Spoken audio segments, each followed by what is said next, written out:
Hello everyone, welcome to our Zoom meeting. Today the Orange team will be presenting and Dr. Hoyam will moderate the meeting. So I'm going to hand it to you, Dr. Hoyam. When you are ready, you can start. Thank you. So this is Dr. Hoyam Bakri. I am the Orange team facilitator for our session today, and we have 4 agendas. Our first agenda is with the topic diabetes in old adults. Will be presented with Dr. Kholood Ahmed, Fatima Ahmed, and Hassan Ahmed. So Dr. Kholood, if you are ready, you can share your screen. Yes, hello everybody. Assalamu alaikum. I hope you are doing well. That's me. My name is Kholood Ahmed. I'm going to present diabetes mellitus in the older adults with sharing with Dr. Fatima and Dr. Hassan. And by the way, Dr. Hassan will start the presentation and I will be the second turn. Dr. Hassan Ahmed, are you here?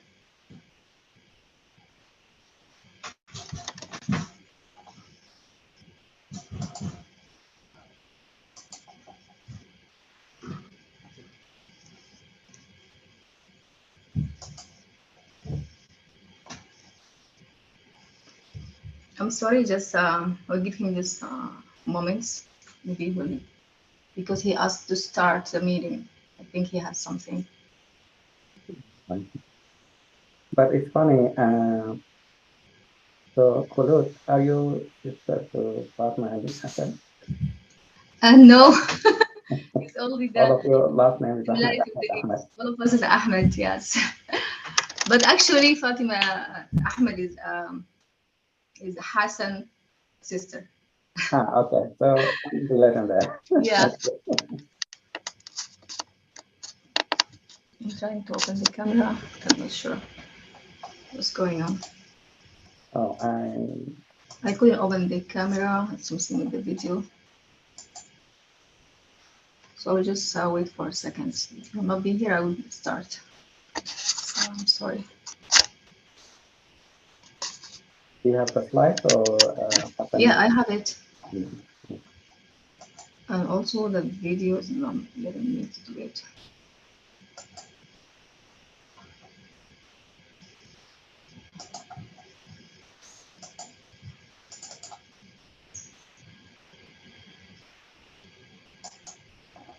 So I will start to share the screen now.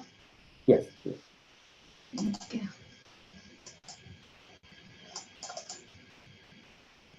So everybody can see my screen? Yes, we can see your screen. Okay, so I'm going to start. No, we see the file. And now? We are seeing your file. So the screen we are seeing is just the list of files, not the actual slides like the presentation. Now, how about this? Yeah. It's okay? Yes. Okay, thank you. So I'm going to start a presentation. This is diabetes mellitus. So by the end of this topic, we will be able to describe epidemiology of the diabetes in older adults, how to classify and diagnose diabetes, strategies to prevent diabetes and managing the risk factors, the clinical evaluation of older adults with diabetes using evidence-based guidelines, and how to develop an individualized diabetes management plan based on each patient's goals, values, and preferences. We also know how to manage hypertension, dyslipidemia, and microvascular complications in patients with diabetes, pharmacological management of diabetes, and the management of diabetes across the continuum of care. So we have to cover the epidemiology of diabetes in older adults, the pathophysiology of diabetes in older adults, diagnosis and evaluation of diabetes, prevention of diabetes and managing diabetes and its complications, interventions for diabetes care, control of comorbid illnesses, education and self-management support, and medications. Okay, and one of the most common chronic disease affecting older adults is diabetes, and of people is 65 and more years old. 27% have diagnosed of or undiagnosed with diabetes. Age-adjusted prevalence higher among Black and Hispanic Americans than white Americans. Black Americans suffer from complications of diabetes at disproportionately higher than white Americans. Okay, and older adults with diabetes have higher rates of vascular complications and geriatric syndromes. 10-year reduction in the life expectancy and mortality rates, nearly twice that of the people without diabetes.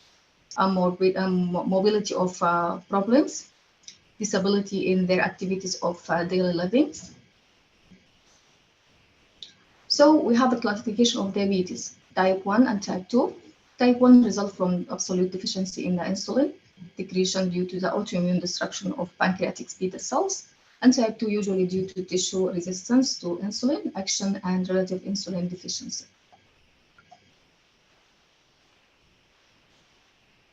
Okay, sorry. So we have 4 ways to establish the diagnosis of diabetes. According to hemoglobin A1C, 6.5 or more. Symptoms of polyuria, polydipsia, and unexplained weight loss, plus random blood plasma glucose, 200 or more milligram per deciliter. Plasma glucose after an 8-hour fast will be more than 126 milligram per deciliter. Plasma glucose, 200 or more milligram per deciliter measured 2 hours after ingestion of 75 glucose in 300 ml water, administered after an overnight fast. Must be confirmed on a subsequent day, preferably by the same method. No adjustment for age. So we have here the prevention of diabetes. Several diabetes prevention trials demonstrate lifestyle modification that focuses on diet, exercise, and weight loss. They can delay or prevent progression to diabetes in people with impaired glucose tolerance and high risk of developing type 2 diabetes. Also, we have to evaluate the risk factors for atherosclerotic disease and presence of comorbid diseases.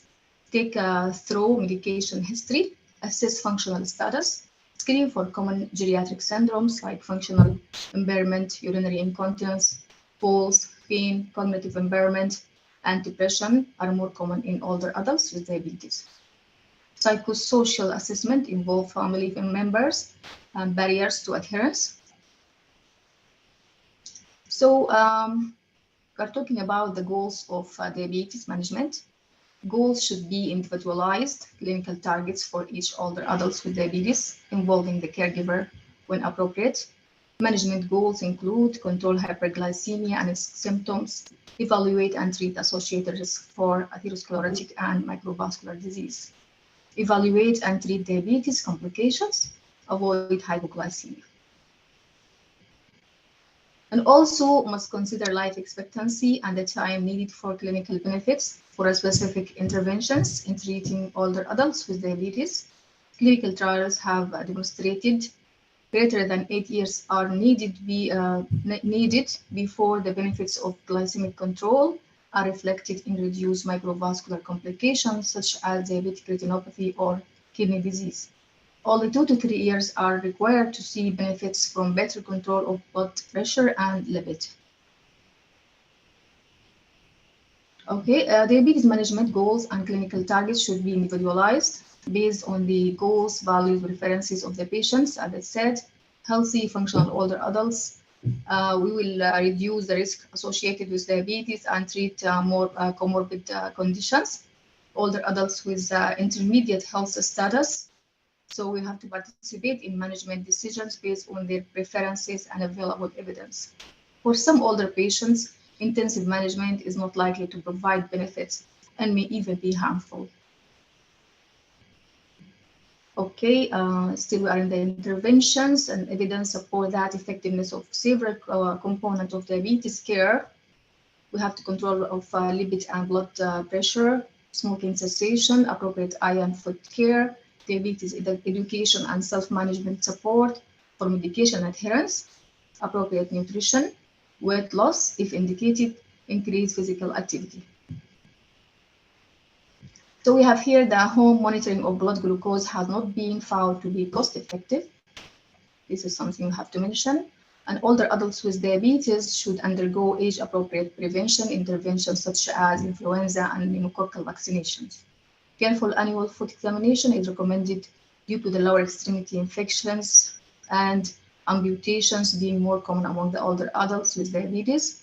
Screen for kidney diseases by testing for the presence of the albuminuria should be performed at diagnosis and annually. If a patient is taking an ACE inhibitors or angiotensin receptor blockers, there is no need for continued screening. Also, we have the education and self-management support. If the patient is clinically complex, consider referral to a diabetes educator, disease management program, or specialty physician care. Annual diabetes self-management training is covered under Medicare Part B. Involve and educate a caregiver if the patient is cognitively impaired, significantly disabled or frail, or has limited proficiency in English. We have to educate patient also and caregiver about hypo and hyperglycemia, precipitating factors, prevention, symptoms, monitoring, treatment, when to notify the physician.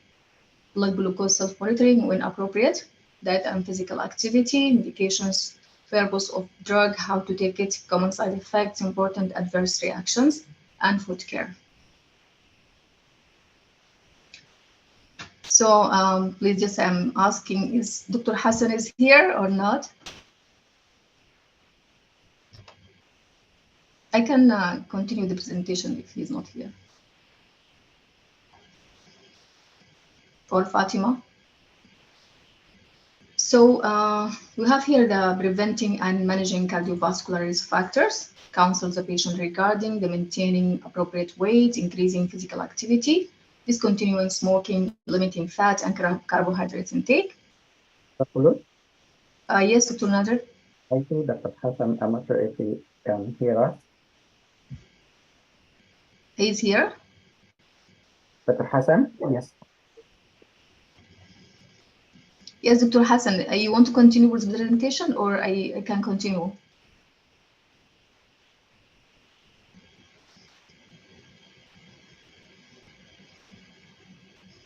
Hello, Dr. Hassan. Okay, you can continue. Okay, so the prevention of the management of the cardiovascular risk factors. We have to counsel the patient regarding maintaining appropriate weight, increasing physical activity, discontinuing smoking, limiting fat and carbohydrates intake, consider drug therapy to treat hypertension, prevent MI, like we have to give aspirin and treat dyslipidemia. So the best target blood pressure for older diabetic patient is unclear. It's important to use a patient-centered approach. For healthier patients with few comorbidities and functional limitations, the target blood pressure should be 120 to 140 systolic, 70 to 80 diastolic may be ideal. And in some older adults, harms may outweigh the benefits of treatment. Also, static hypotension leading to fall and potential hip fractures resulting in functional limitations. So we have to lower the blood pressure gradually to avoid complications. Most antihypertensive drugs classes have comparable effectiveness. ACE inhibitors and angiotensin 2 receptor blockers have cardiovascular and renal benefits for people with diabetes. Dyslipidemia should be corrected if reasonable, considering the patient's overall health. Measure lipid panel, ALT with 12 weeks of the initiation of dose or dose increase of statin or niacin to assess adherence and response. Routine monitoring of LFTs is unnecessary in patient on statin. More potent statins at higher doses appear to increase the risk for adverse effect. So we are in the managing dyslipidemia in older adults with diabetes. So okay, this is the guidelines, and the NHLBI 2013 stated that there is a little evidence that treating to specific LDL target is beneficial, and specific to older adults, they recommended For adults with diabetes 40 to 75 and LDL between 70 to 189, high-dose statin are recommended. For those with 10 years atherosclerotic cardiovascular disease, risk is 7.5 or more, and moderate dose statin for those with ACV risk of less than 7.5%. Continuation of statin beyond the age 75 is warranted.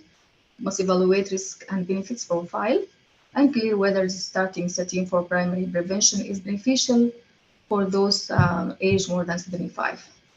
Imperative to use a patient-centered approach and shared decision-making process before starting any medications. So we have here the managing hyperglycemia in older adults with diabetes. No evidence that intensive hyperglycemia management, so hemoglobin A1C will be 6.5 or less, prevent cardiovascular outcome.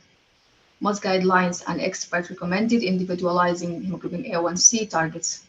Healthier older adults with excellent self-management capabilities striving for hemoglobin A1C targets near 7%, and more frail patients aiming A1C for a level closer to 8.5 to 9%. Older adults are at higher risk for hypoglycemia, so choose medications with less risk when possible. We have here the idea about non-insulin agents. This oral agent for anti-diabetic. So we have the classes here, the class agents and percentage of hemoglobin A1C needed to be lower and comments. So first line, we have the biguanide, metformin, percentage lowering the A1C is 1 to 2. It decreases hepatic glucose production, weight loss, low risk for hypoglycemia, GI effects, and lactic acidosis. Annual renal function profile should be done. And second generation sulfonylureas, glimepirides or glipizide, lowering target for hemoglobin A1C 1 to 2. Increased insulin secretion can cause hypoglycemia and weight gain. GI effects, skin rash, and abnormal LFT, caution in renal and hepatic impairment. We have also alpha glucosidase inhibitors. This is will lower A1C 0.5 to 1. Delay glucose absorption can cause hypoglycemia and weight gain. GI effect as diarrhea. We have DPP4 enzyme inhibitors. It will lower hemoglobin A1C percent 0.5 to 1. Protect and enhances endogenous incretin hormones. Low risk for hypoglycemia and weight is neutral. Okay, still we are in the injectable. We're going to the injectable. We have GLP-1 receptor agonist. This is will lower the hemoglobin A1C 0.7 to 1. That increase the insulin secretion. Slow gastric emptying, low risk of hypoglycemia, weight loss, avoid in CKD, gastroparesis, history of pancreatitis, and personal or family history of medullary thyroid cancer. Liraglutide reduces cardiovascular risk among age 60 to 70 or more cardiovascular risk factors. Amylin analogs, it will decrease hemoglobin A1C 0.4 to 0.7. That will slow the gastric emptying, low risk of hypoglycemia, weight loss, nausea common, reduce pre-meal dose of short-acting insulin by 50%. So we have the insulin preparations, and we have the rapid acting. We will see the onset and peak and duration and doses per day. Insulin, glucine, this is rapid acting. Onset is 20 minutes, peak is 0.5 to 1.5 hours, duration 3 to 4 hours. Doses per day will be 3 doses. Insulin Respro, it's onset 15 minutes, a peak 0.5 to 1.5 hours, duration 3 to 4 hours, and doses per day are 3. Insulin Aspart, the onset will be 30 minutes, the peak will be 1 to 3 hours, and the duration 3 to 5 hours, and the dose is also 3. Inhaled, we have the onset with the 15 minutes, and the peak is 1 hour, duration 3 to 4 hours, and doses per day 3. So we have the regular preparations, humulin and novolin, the onset 0.5 to 1 hour, the peak 2 to 3 hours, duration 5 to 8 hours, doses per day 1 to 3 doses. And this is intermediate or long acting, NPH, the onset 1 to 1.5 hours, peak 4 to 12 hours, duration 24 hours, doses per day 1 to 2 doses. Insulin determiner, the onset 3 to 4 hours, the peak 6 to 8 hours, the duration 6 to 24 hours, the dose is 1 to 2 doses. Insulin glargine, the onset is 2 to 4 hours, it has no peak, and duration will be 24 hours. The doses will be 1 dose per day. Insulin degludec, the onset 1 hour, the peak 12 hours, the duration more than 24 hours, and the dose will be 1 dose per day. So we have here the combination. We can add some types together. We can mix them together, like isofene insulin and regular insulin injectable with the percentage 70 to 30. The onset here is looks like independent on the individual drugs. The peak is 2 to 12 hours. Duration 24 hours. The doses per day 1 to 2 doses. We have insulin Lespro, protamine suspension, and insulin Lespro. Also, it depends on the drug type. The peak 1 to 6.5 hours, and the duration to 14 to 24 hours. Doses 1 to 2 doses. We have insulin degludec and insulin aspart together. Also, it depends. The peak is 1 hour, duration more than 24 hours, and the doses 1 to 2 hours per day. So, Dr. Nader, I'm sorry. Hello? Hello? Hoyam, you can hear me? Yeah, I can hear you. I want to ask about Fatima Ahmed. Yeah, sorry. she's here. Fatima, please, if you are here, can you answer our question? Yes, I'm right here. Yeah. Fatima, okay, I will continue with this slide, then you can just finish the topic after me, okay? Okay. So Okay. I'm continuing the pharmacological interventions for diabetes to the hypoglycemia. Hypoglycemia is an important issue, especially those on insulin. Frail old adults are at high risk for serious hypoglycemia. Long-reacting sulfonylureas as glycerides more commonly cause hypoglycemia than shorter-acting sulfonylureas as glipizide. Those with history of hypoglycemia, multiple comorbidities, or poor functional status should use short-acting sulfonylureas or oral antidiabetics. We have also something about psychosocial reasons for hypoglycemia must be investigated and treated. An adjust management plan consider increasing glycemic targets for those with severe or frequent hypoglycemia. Okay, we have here the factors to consider when individualizing glycemic targets in older adults. So we will look to the hemoglobin A1C, favored tight glycemic control, target hemoglobin A1C 7.5%, and we'll see also the favored less stringent glycemic control, hemoglobin A1C 9%. So with the 7.5, the life expectancy will be long. Patient self-care capacity, high capacity and motivated, readily availability for support system, and the duration of diabetes will be short, risk of hypoglycemia is low, and multi-morbidities will be none.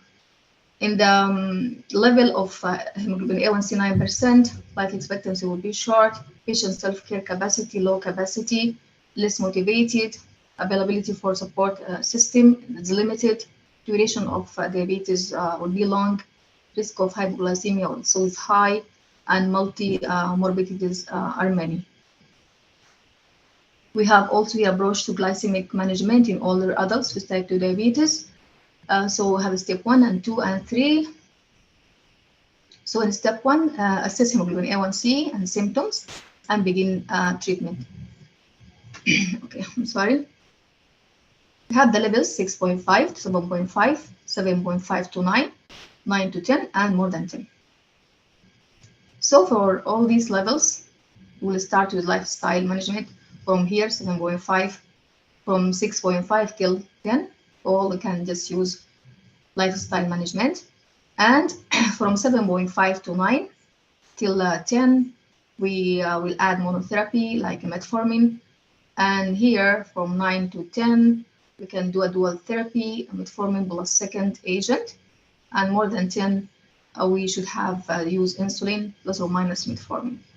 Step 2, reassess hemoglobin A1C at 3 months and adjust treatment plan if individualized hemoglobin A1C target.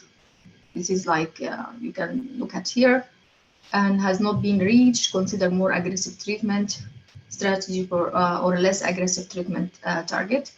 And step 3, continue to reassess hemoglobin A1C every 3 to 6 months, if not at target, and every 6 to 12 months if at target, and adjust treatment plan as necessary. Here, the symptoms were mentioned here, like hyperglycemia present at any hemoglobin A1C level, consider more aggressive treatment. And the agent here talking about DPP4 and the other types is GLT2 inhibitors, GLP1 receptor, sulfonylureas, thiazolidinediones, and alpha glucosidase inhibitors, and mebutinide.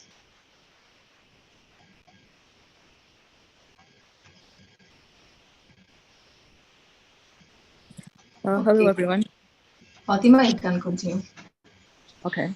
Good evening, everyone. My name is Dr. Fatima Ahmed, and I will be presenting the last part of this presentation. Management of diabetes across the continuum of care. In the independent or the assisted living setting, it's a stepwise approach, involves the family members, the caregivers, consider support available from facility staff. Hospital, there's a trial called the NICE sugar trial. The risk of severe hyperglycemia and mortality was increased with tight blood glucose control. You hold on insulin therapies. Insulin for persistent blood glucose more than 180 milligram per deciliter, and adjusted to a target of 140 to 180 milligram per deciliter for critically ill and non-critically ill patients. Basal bolus insulin with or without correction regimen leads to a better glycemic control and reduce the hospital complication than sliding scale alone. Hyperglycemia protocol for blood glucose less than 70 milligram per deciliter, and you communicate with the outpatient provider on discharge. At the skilled nursing facility, 1/3 have documented hyperglycemia, may have less regular food intake. Establish protocol to alert the medical providers so that management of diabetes can be assessed and adjusted as necessary for hypo and hyperglycemia. At the palliative or the hospice care, there's a less stringent approach to glycemic control. In stable patients, you prevent hyperglycemia and symptomatic hyperglycemia, which can lead to dehydration, and you titrate down the insulin dosage as oral intake declines in organ failure. In dying patient, if the patient has type 2 diabetes, you stop all the agents and you decrease all the amounts in type 1 diabetes. Choosing wisely. Avoid using medication to achieve a hemoglobin A1C level less than 7.5% in most adults more than 65 years old. Moderate control is generally better. There is no evidence that using medication to achieve a tight glycemic control most older adults with type 2 diabetes is beneficial. Among the non-older adults, except for long-term reduction in myocardial infarction and mortality with metformin, using medication to achieve glycated hemoglobin level less than 77% is associated with harm, including higher mortality rates. Tight control has been consistently shown to produce a high rates of hyperglycemia in older adults. Given that long time frame to achieve the theorized microvascular benefits of tight control, glycemic targets should reflect the patient's goal, the patient's health status, and the life expectancy. Reasonable glycemic control would be 7 to 75% in healthy older adults with long life expectancy, 7.5 to 8% in those with comorbid morbidity and life expectancy less than 10 years, and 8 to 9% in those with multiple morbidities and shorter life expectancy. Summary: diabetes is important to identify and address because of the great heterogeneity in older population. Treatment goals for diabetes must be individualized. Although the targets is debated, attempts to lower the blood pressure as tolerated are important for older hypertensive patient with diabetes. Diabetes self-management is an important part of diabetic care, and annual self-management training is covered by Medicare Part B. Okay, now we're going to start the cases. Case 1, a 65-year-old woman comes to the office for her welcome to Medicare preventive visit. She uses a 4-wheeled walker to assist with ambulation. History: diabetes mellitus diagnosed 3 years ago. Hypertension, osteoarthritis of the knee and hip. Medication, acetaminophen, 1,000 milligram 3 times daily. Tramadol, 50 milligram 3 times daily as needed. Sorry. Metformin, 1,000 milligram twice daily. Linezolid, 40 milligram per day. On examination, the patient's BMI was 30, unremarkable cardiovascular and pulmonary finding, bilateral knee crepitus extension with no focal pain. With a walker, gait is stable but slightly wide-based with decreased knee flexion. Hemoglobin A1C was 8.5%. Which one of the following is the most appropriate recommendation? Is it A, weight loss to achieve a normal BMI? B, diabetes self-management education program? C, prescription of glipizide? D, exercise prescription for walking 150 minutes per week at moderate intensity.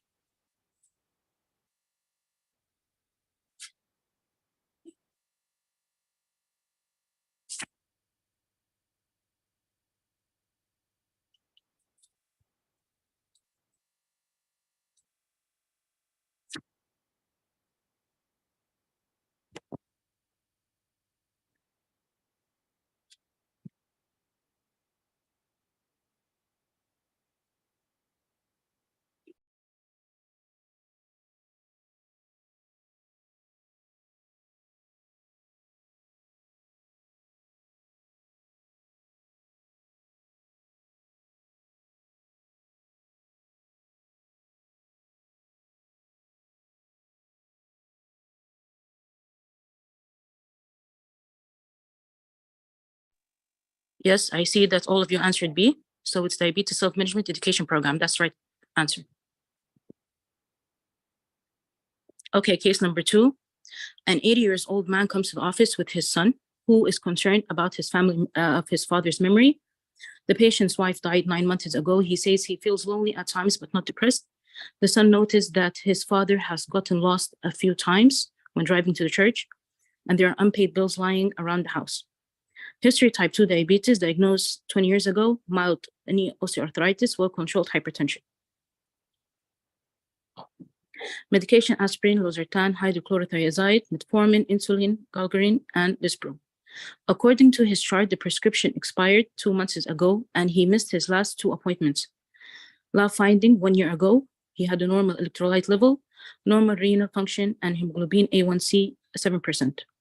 Today, his hemoglobin is A1C is 9.5%. Normal thyroxine level, thyrotropin level was 8. Which of the following is true about this patient memory changes? His executive dysfunction is unlikely to be related to his diabetes. Or B, hyperglycemia is likely impairing his cognition. C, correcting his hypothyroidism will likely improve his cognition. While a tight glycemic control will likely improve his cognition.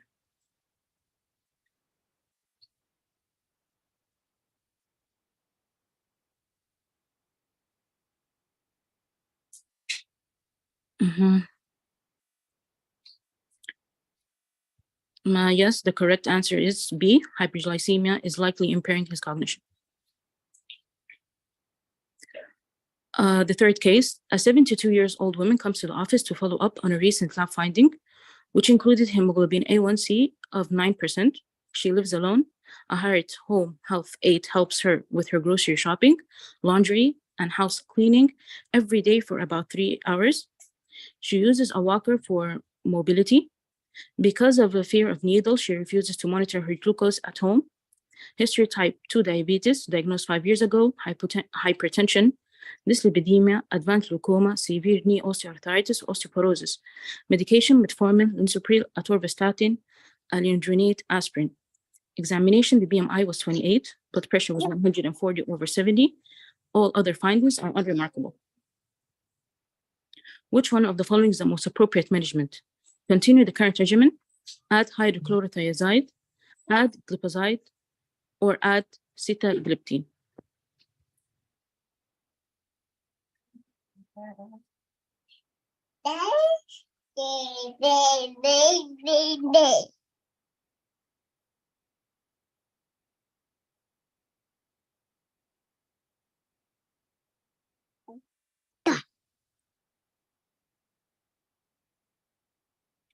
Okay, the answer is at sitagliptin. Thank you so much. Thank you all of you for attending our presentation. Okay, so thank you, Dr. Kholood and Dr. Fatima, for this presentation. If anyone has any question regarding diabetes management and diagnosis, please raise their hands. About this great presentation. Excellent. Thanks. Okay, Thank you so much. you're welcome. Thank you. Okay, so we'll go to our next presentation. It will be presented by Dr. Doaa. It will be regarding Google Scholar researches. Hello, everyone. Are you hear me? Yes. Yes, Doaa. Are you seeing my slide? Yeah. How to use Google Scholar? Yeah. Yes. Okay, so today we'll talk about how to use Google Scholar and also some introduction to ResearchGate. So we'll start with Google Scholar because it's more simple and it's a good start for beginner since we all are familiar with Google. All right. So what is Google Scholar? Google Scholar provides a simple way to broadly search for scholarly literature and helps you find relevant work across the world of scholarly researches. And this is you can just type scholar.google.com and the page will show up. Okay, so in Google Scholar, you can find different like kind of articles, books. So in one place, you can find in many disciplines, not only like medicine, but you can also, it's a good tool for others discipline like engineering or any others discipline. And it's usually from academic publisher, professional societies, online repositories, universities, and other websites in one place. So this is how look like the Google Scholar, same like Google, just Scholar here. And sorry, just one second. Yeah, here you'll find basic search box as Google with whatever you want to, you can select the document type, articles or legal documents, and search button. Oh, sorry. Just one second. So when you just write whatever in your mind in the search box, so this page will show up like this. All right. So here, let's say one of the, we click on like, let's say number one, or you just saw number one as finding results. So you will show here the title of your research. And here you can find this research in PDF form, or you can see the full text. They can direct you to the main website like PubMed or any others website. It's like this is kind of, when you see like this, it's a free, but you cannot see like the full text for the article. Here you will find how many cited this like research and the related articles also, and all versions. In here on the left side, you can work on like minimize your results or narrow your results. If you first ended with, let's say like 2000 like results and you would like to minimize it, you can minimize it by year. You can minimize it like by a specific range of year, let's say from like 2000, or let's say like 2015 to 2023, let's say, or if you would like to work on the last year only, so you can minimize that results. So here you find the setting. Okay, in the setting, you can work like you would like to see how many results per page. For example, here you can find what is called metrics. We'll talk about Google Scholar metrics and Google Scholar alerts. So Google Scholar metrics, it's a Google Scholar like provide an easy way for authors to quickly measure the visibility and influence of recent articles in scholarly publications. Also can summarize recent citation to many publications.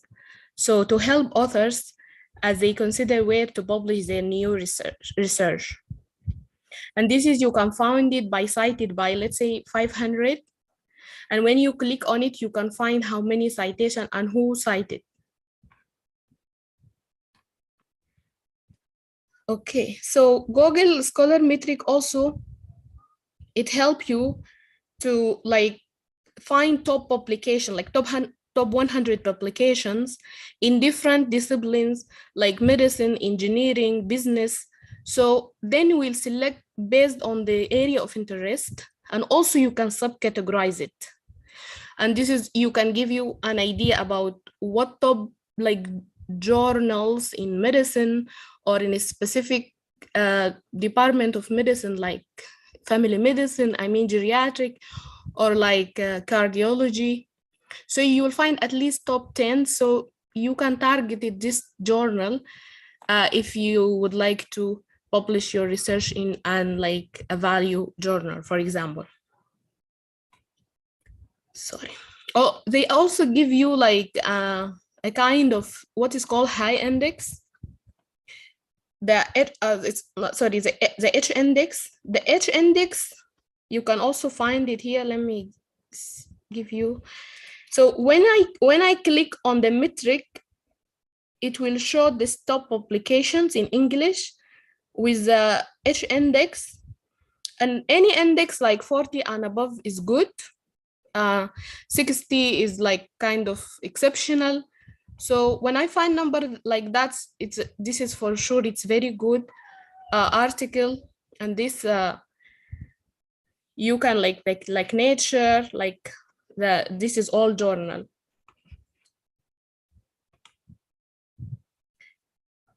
Okay, this is yeah, you can as I said, like select your interest area and subcategorize it. And for the citation, by Google Scholar, you can track citation to your also publication and check who is citing your publication also by clicking the citation, and view publication by college, and even keep up with their work. And your publication will be appear in Google Scholar research search results. And you can also create a profile. So let's see how to create a profile. It's easy to just go to Google, and in Google, you can go to, if you don't have a Gmail, but most of us, we do have Gmail, you go ahead and select a Scholar part of the, here in Google, you can click on the more options, Scholar, you can click it, or you can go by scholar.google.com. And here you can find or create your account. Okay, so I'll direct you to the exact website so we can work on that together to just have an idea. So here is a Google Scholar. So this is my profile. It's a new profile. So here there is articles or case law. So I would like to just let's say looking for long COVID-19.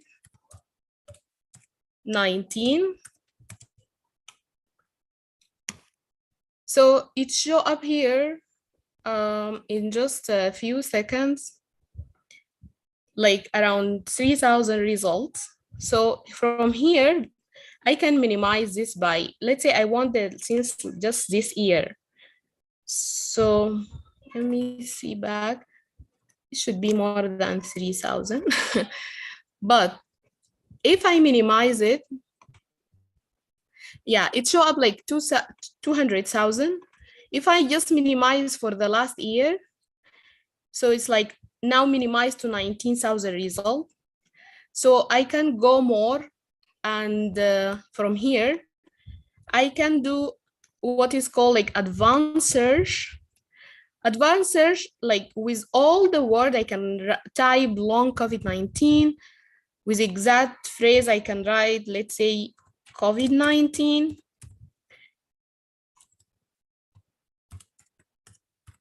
And I can, if I would like to be more like minimize, like let's say in cardiovascular COVID-19 or long COVID on cardiovascular, and I want this in the title of article. So also can go more if you know a specific author name. I can search by author also name, or if you know article published in a specific journal or a specific dates. So you can also work on this by just minimize your results. So see here. So in title, so at least let's say here in the anywhere in the articles. So yeah, now it show up like kind of only COVID-19 and related to cardiovascular. So by this way, you can just work more on advanced search, like a specific kind of cardiovascular, like say myocarditis or any like heart attack or anything. So by this way, you will minimize your results. So this is regarding the advanced search. And we talk about the metric. So let me show you here. In the metric here, you find the top like 100 publication, as you see here. This is H index and H median. Also, in metric, we can choose the interested area. Let me see. Sorry, I'm also new to this tool.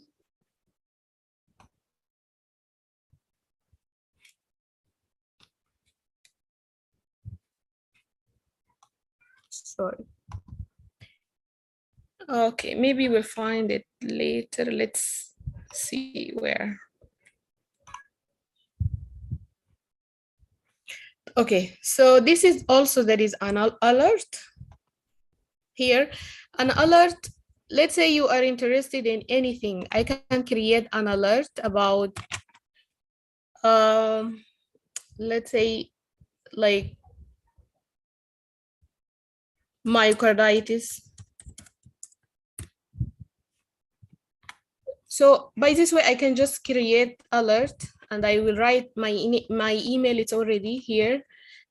So any result like related to myocarditis, any articles uploaded new, so will give me like an alert about this if I'm working on some kind of research and I'm interested for any updates.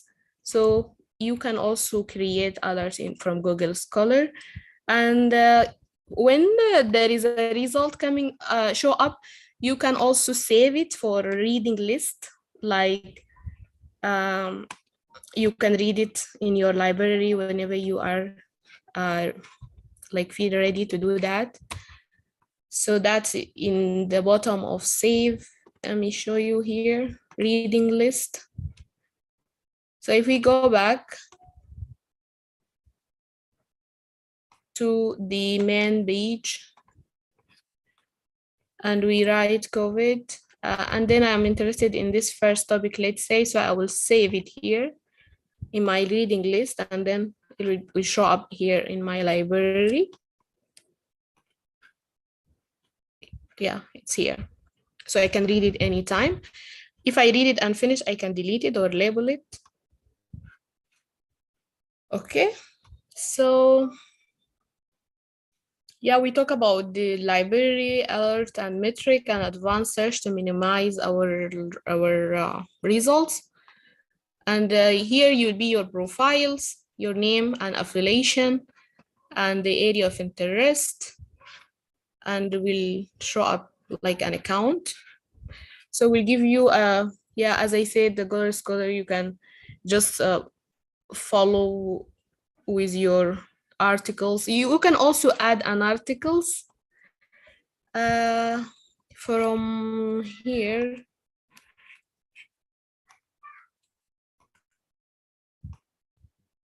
So you can add also an articles. 1 second.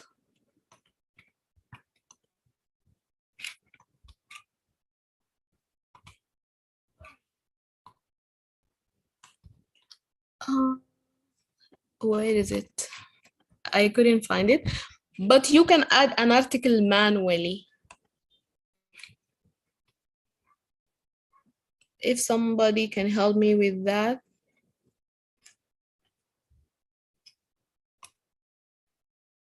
You can click on your My Library. My library. Mm-hmm.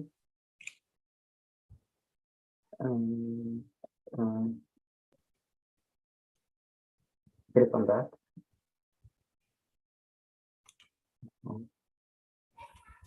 There is an option. I did before, but I don't know where is it. Manage labels. No.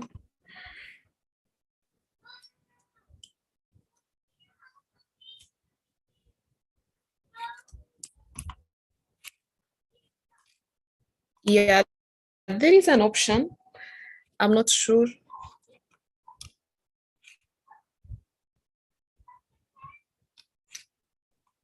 I think it's under my profile.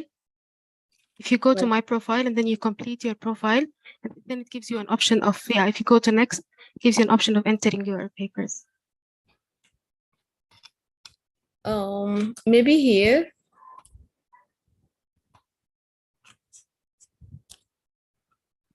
Yes, that's the one. Yeah. You can write here an articles for your name articles. Yeah. So that's just a summary about Google Scholar, just an idea. You can create an account and yeah, you can learn more and more about this. This is a profile as I show you. So that's just an introduction regarding Google Scholar. So let's go for the ResearchGate. So ResearchGate, you can just type, it's also like a professional network for a researcher to just like connect it together and upload their articles and ask and answer questions. So it's not, ResearchGate is not like web, like it's not like a PubMed or any like journal. You can publish your article or you can submit it and again then waiting for acceptance. No, it's kind of just like a social media when you have a Facebook or Twitter to just connect with other or get updated or yeah, like be in touch with others, colleagues or peers. So this is kind of a professional network. So just go, simply we'll go to just Google and type ResearchGate. You can find also, it's better to work like with app in Android or iPhone. So it's it's like it's a or European, or especially I think it started from Germany in 2008 by like discovered or founded by scientists.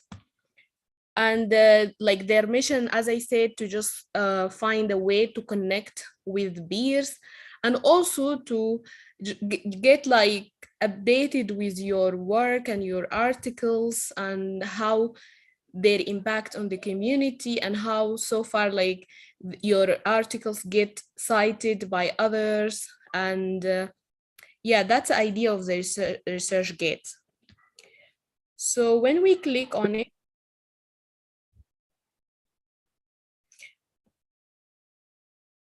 this is how it look like. So here you see the research gate, the main home page, and you can find there is a questions and jobs. Also, you can find jobs, either just jobs recommended by the website itself, like based on your profile, or you can looking for specific jobs in research. So this homepage usually like you will see here, like as I said, like social media, Facebook or anything, you will see your like your follower and the researcher you follow, their works, if they ask any question, if they answer any question, if they update any articles or share any an articles. So you will be in touch with your peers. And you can also like select a specific area of interest, like cardiology or infectious disease. So then will show up in your homepage. Yeah, you can just think of Facebook or Twitter or LinkedIn. Then here you can ask a question or answer a question. Here I can ask a question or start discussion. And here some people ask a question like, how do you communicate effectively with non-technical audience? So I can answer based on my view. So that's a part of question. Then you do the jobs part. In the job part, as I said, you can look here for job in a specific region and a specific research area, or you can find some suggestion too. So that's a part, this is a part. And then here you can find there is messages, you can contact with your follower, and you can get a notification, okay, from like who cited your articles, who read your articles, how many read. And then in the profile, that is just totally you follow up, you follow your work, your like publications so far. Here you find your informations and your affiliation, your area of interest, your skills, and then you will find like the main thing here, what is called like a research interest score. So so if you would like, if you are a researcher, you have to be a ResearchGate member, and you will be by this way, just create an account. So when you just like, what is a research interest score? It's like you're in, like it's totally like their judgment about you as a member. They evaluate you as a member. You share, you recommend, you ask, you answer questions. So how you value as like members. So this score start from like, it range from 0.6 to 7. For those like a more effective member, you can find more than 7, which is better. But if you are a new member, you can be range from 0.6 to 7.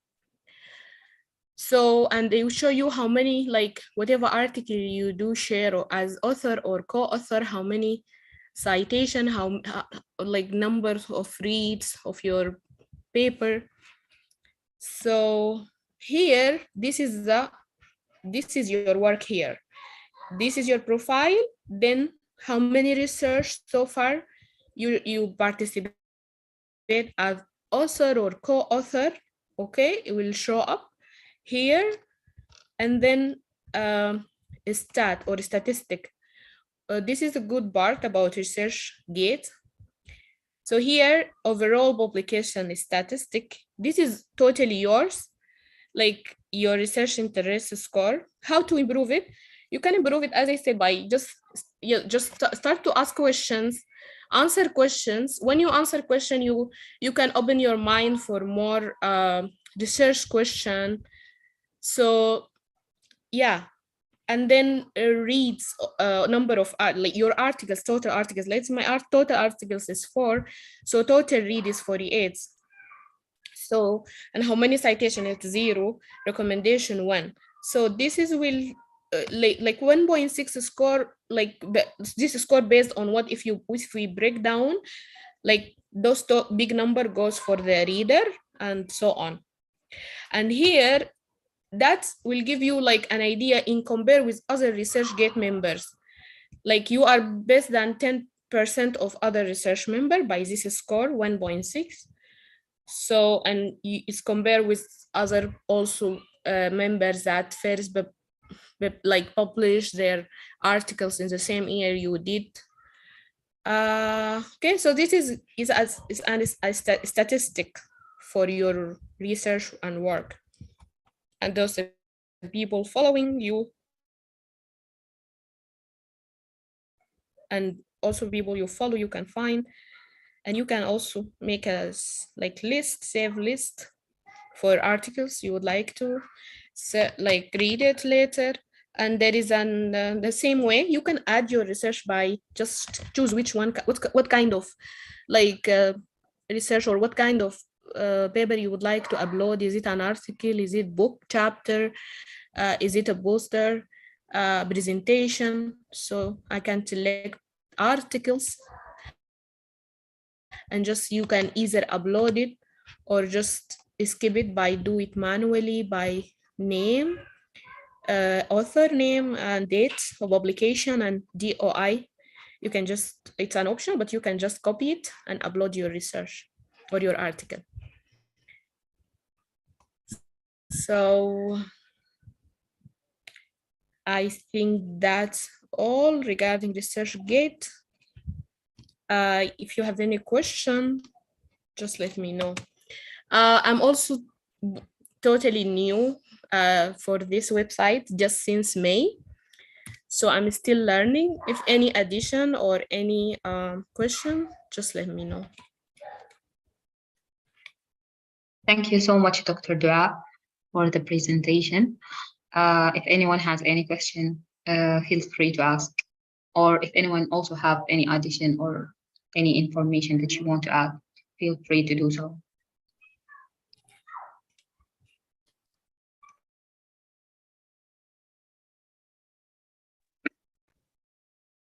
Okay, thank you so much for this opportunity and good luck for the rest. Thank you. Thank you, Dr. Doaa. Thank you very much. So our next agenda is the topic evidence-based practice will be presented with Dr. Esraa. Dr. Esraa, are you here? Yes, I'm here. Good evening, everyone. How are you? Good evening. How are you?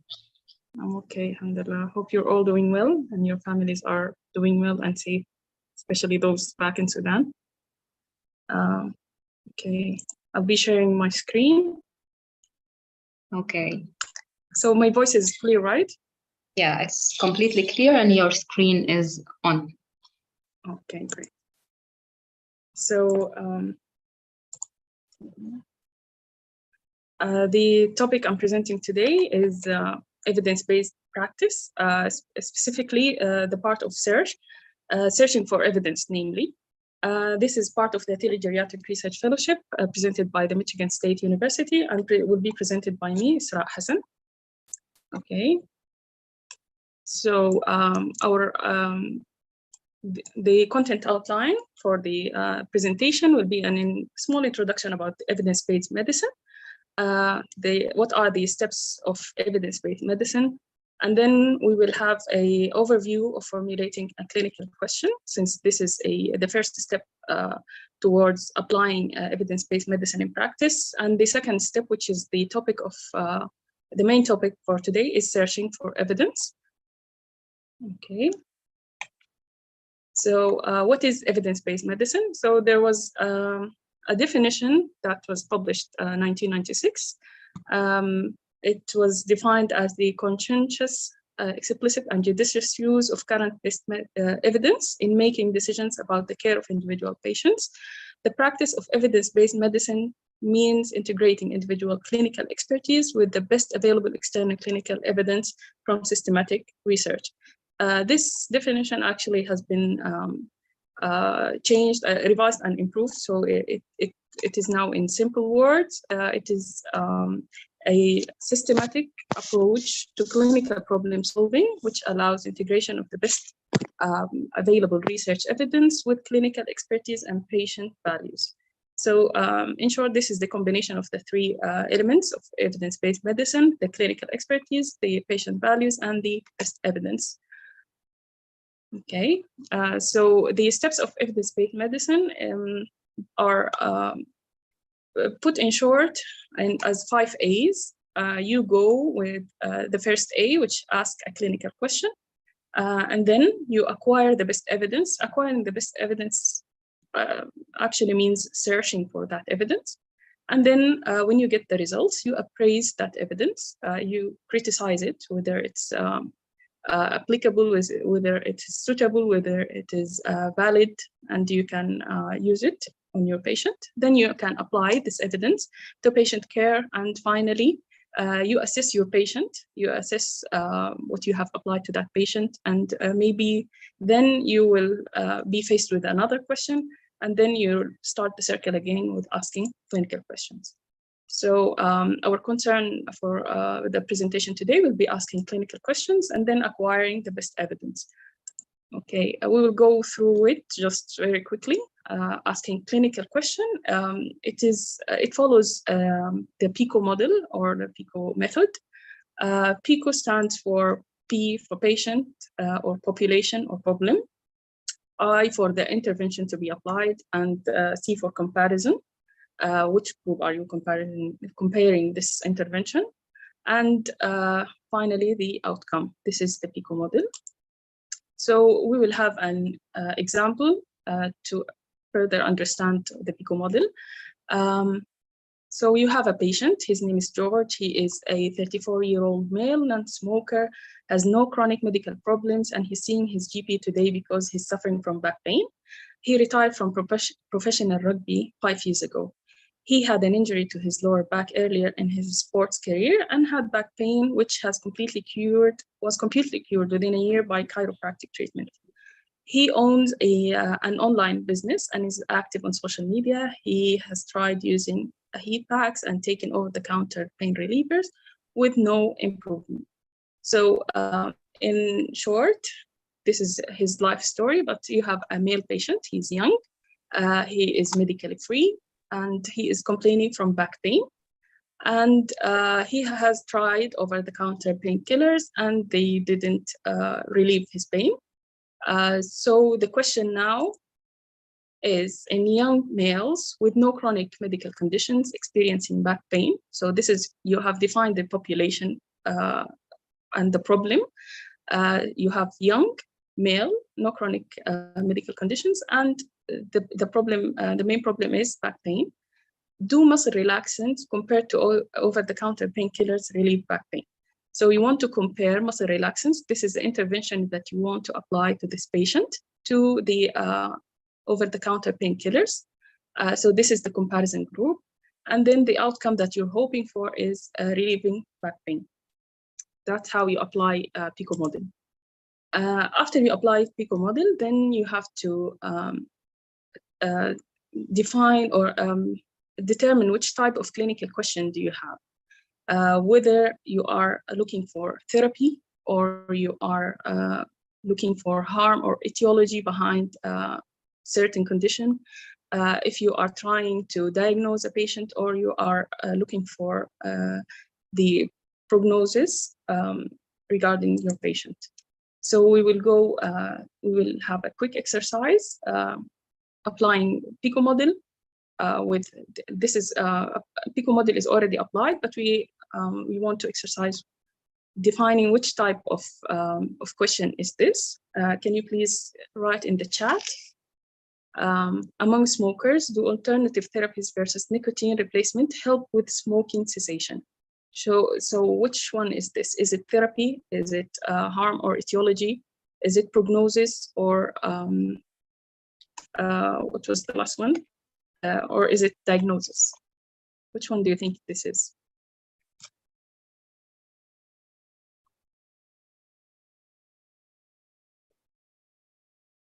Can you write in the chat, please? Therapy, yes, excellent. Yes, you're right. So we have another example. In school-age children, how does being born premature compared to born at term influence learning disabilities? So which type of question is this?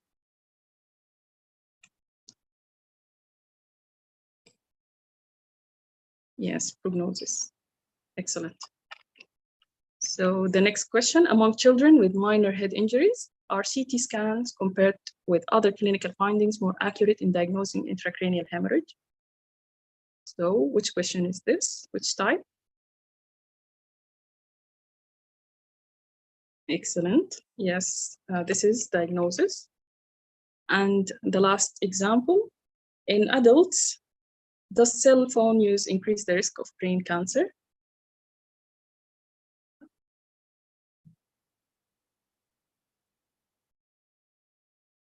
So which type is it? Yes, harm or etiology. Yes, excellent. Okay. After you have asked the right question and then you define the type, then you should start finding the evidence by searching. Searching for evidence can be a very difficult task, especially with the internet flooded with all these informations, all these published papers, and you might find yourself a bit lost, which evidence that you should use.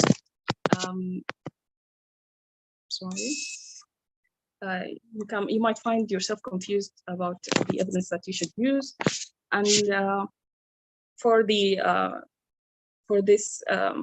evidence to be chosen, there was a model or a pyramid that was that's called a Cochrane model of evidence. It is a pyramid with the lowest quality of evidence at the bottom and the highest quality of evidence at the top. At the top, we have the meta-analysis, systematic review, critically appraised sources, and those are called filtered information. That's why they are of highest level of evidence. And then we have the lowest level of evidence, which is textbooks or references, and also expert opinion. And in between lies the randomized controlled trials, cohort studies, case control studies, cross-sectional studies, and case reports. Also case studies lie in between the highest level of evidence and the lowest base of evidence. So how do we pick the level of evidence that is suitable for the clinical question that we have? Do we have always to stick to the highest level of evidence only? Well, it depends. It depends on the search question that you are looking for. It depends on the clinical question. Sometimes, yes, you want to apply the highest level of evidence, but sometimes you have maybe a rare case of a patient with a rare case. Then you should go for case reports. You will not find a meta-analysis or systematic review for rare cases, for example. So it should be just applied according to your patient and according to the clinical question that has been asked. In general, the rule that is followed, if your question had been in diagnosis or therapy, then you should go for the randomized control trial. This is the highest level of evidence that you should be looking for. And if your question was of prognosis, etiology, or harm, then you should go for cohort. If you couldn't find the highest level of evidence, what should you do? This picture would be helpful for you. So we've said randomized controlled trials help with therapy, diagnosis. If you couldn't find an RCT, then move down the pyramid to the next best option. And regarding prognosis and etiology or harm, you go for cohort studies. And then prognosis, etiology, or harm, if you could not find a cohort study, then you should go for case control studies and so forth. Okay. So now you have asked the clinical question, you've determined the type, and then you have put on your mind which type of evidence that you are looking for. So if you started looking in the internet, which website you should trust? Is it like, I don't know, PubMed? Is it up to date? It depends also. It depends on the type of data that you are looking for. When it comes to searching for evidence, choosing the right database is crucial. There are a variety of databases available, each with its own strength and weaknesses. For example, PubMed is a great resource for biomedical literature, while Embase covers pharmaceutical and medical research. It's important to consider the type of clinical question you're trying to answer and the scope of your search when selecting a database. So here are suggested databases for each type of clinical evidence. You have systematic review and meta-analysis. You should go, it is suggested to go for Cochrane database and DARE as well. TRIP database also great, and PubMed. And for critically appraised sources, these are used for day-to-day basis in the clinics. When you are treating your patient, you want more information about a certain condition, or you want to follow the guidelines and just the general guidelines for treating those patients. Up to date is a great option. You have also Dynamed and BMJ best practice. For RCT, randomized controlled trials, cohort, case control, and case reports and series, PubMed Central and TRIP are good options. And for background information, expert opinion, you can always go back to your textbooks. There are some websites like Clinical Key, Access Medicine. They are all helpful. Regarding searching in those databases, it's a bit of complicated process. But it is, I have found some useful links, tutorials on YouTube that might help you, and I will be sharing those links and sharing the presentation as a whole in the group, inshallah. And that concludes my presentation. Do you have any questions to ask? Feel free to ask any question, and if anyone has something to add, you are welcome. Thank you very much, Dr. Esraa. Thank you. This was a great presentation, honestly. Thank you. Excellent, great job. Thank you so much, Dr. Esraa. If you don't mind, can you share the last information, the links with using the chat? Just copy paste. The links? Yes, sure. Thank you. Welcome. So this approach, most of the time we are using it when we round. So when we see patients at the hospital, for example, you will have some questions either from your attending or from the patient or something that's not clear. So you formulate the question and you try to use the method we just mentioned, the evidence base, and try to find an answer. Hopefully you will use this method in your practice in the future as well. But thank you so much, Dr. Esraa.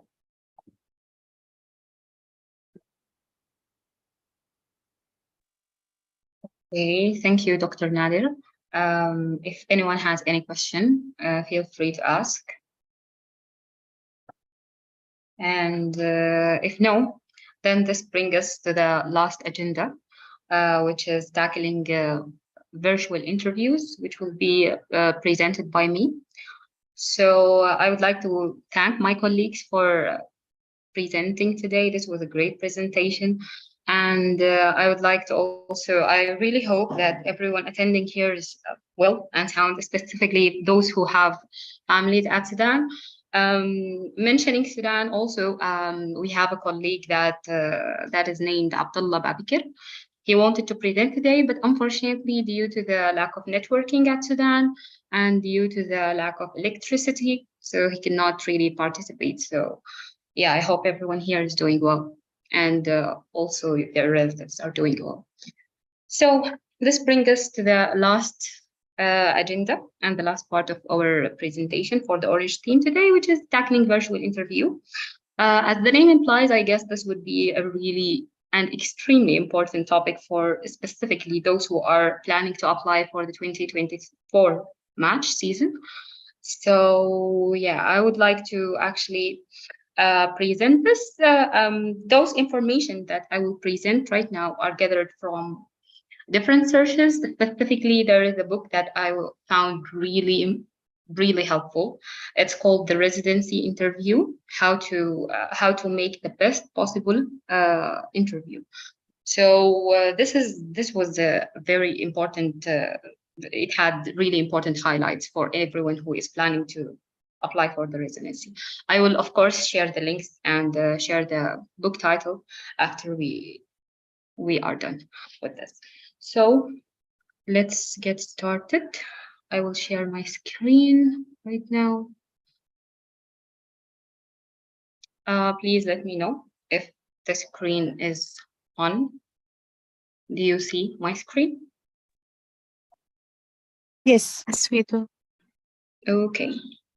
Okay. So this is, of course, we will be starting by. This is outlines for what we will be talking about today. I will be talking about the whole interview process. By the way, this information right here, it was mainly focused on the residency interviews rather than in general interviews.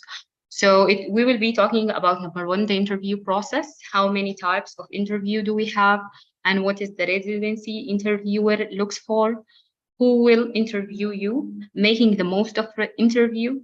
And then we will talk about interview preparation and follow-up, and how should you prepare for the interview day and the interview day itself, and how are applicants ranked. First of all, let's talk about the interview process. So regarding the interview process, typically only 1 to 3 people per program are responsible for screening residency applicants, and how they do it is really important to understand. Since some programs may have up to 500 applicants for only 100 interview slots. So, for example, it becomes the responsibility of those reviewing applications to decide who will be invited.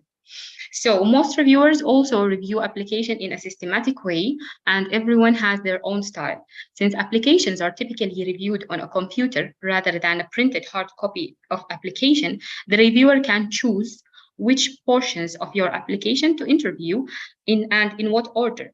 For example, they can select the applicant's demographic information, including where the person went to school, the USMLE scores, of course. They can put filters, and according to that, they can narrow their interview selections. And then, like, we have the letters of reference, which are known as the LORs, or the letter of recommendation, and then the grades and applicant activities. Grades, I think they are talking about grades in university, but this is more important for USMGs, not for IMGs. And then applicant activities, like volunteering and so on, personal statement, and MSPE. Okay, so first of all, we will talk about the type of interviews. Like we have 6 types of interviews. The first one is an open file interview, which is an open file interview. This is the type that is most common in interviewing the residency applicants, because in this type of interview they can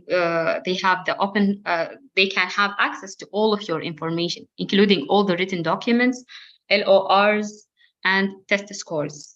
But just because an interviewer is open file does not mean that the interviewer has read all of your materials, of course, because there are hundreds of applications. And then you have the closed file interview or partial file interview. In this type of interview, the interviewer may have no or limited access to your materials. So they don't have to actually, they don't get the opportunity to go through all the application. And then we have the panel interview. And in this one, the applicants tend to find the panel interview more intimidating than any other type. So typically, the panel comprises 3 interviewers and 1 interviewee, or there may be stations, each with its own panel of 2 or 3 interviewers. So this one is really stressful.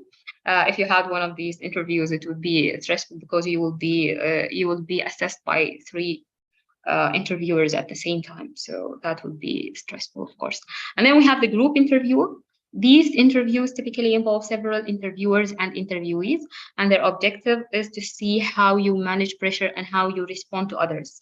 So you should listen attentively to everyone's answer, answers, and be a team player in that interview. And then we have the phone interviews. The phone interviews, it's more like also the virtual interviews or the Skype or Zoom held interviews, just like the ones that have been held after COVID in the US. So the phone interviews, it is the type of interviews that are reserved for IMGs and mostly serve the purpose of screening applicants, and the interviewer is trying to assess your communication skills. And then we have the skills interview, which is the type that is really rare and reserved for surgical specialties. So this brings us to the second question, what the residency interviewer is looking for. So it is really important to understand what are interviewers looking for within the context of your experience. Residency applicants often fail to make a good impression when they try to tell interviewers what they think they want to hear, instead of representing themselves honestly and authentically.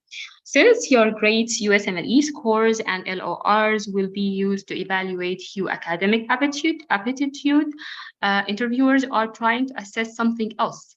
They want to know if you are really committed to the specialty to which you are applying, that you have a mature sense of what it means to practice your specialty, and how good your interpersonal and communication skills are among attributes. Above all, interviewers are trying to assess your fit for a program. Okay, first of all, the first question that we should be asking, do you have demonstrated commitment to and understanding the specialty to which you are applying? So the interviewers are mainly trying to assess first and foremost your motivation to pursue your desired specialty. They want to hear about when and why you decided to pursue this specialty, and they want to know that your background justifies your claim that you want to practice this specialty. For example, you cannot apply for internal medicine categorical program or categorical opportunity and have a CV that was mainly focused on surgery or surgical rotations, or, for example, pediatrics researches, and so on. Are you confident yet humble? So even a hint of arrogance or self-righteousness might destroy your chances of being ranked. Humility is much preferred over the self-centeredness, and a first line sometimes differentiates confidence from overconfidence. So it comes in a place from you have to be in the middle. You don't have to be really overconfident, and at the same time you don't have to be very not like showing the enough confidence for the whole application. Would the interview enjoy spending long periods of time with you? In emergency medicine, they ask themselves, could I spend an 8-hour overnight shift with this person? So this is from an interviewer perspective, by the way.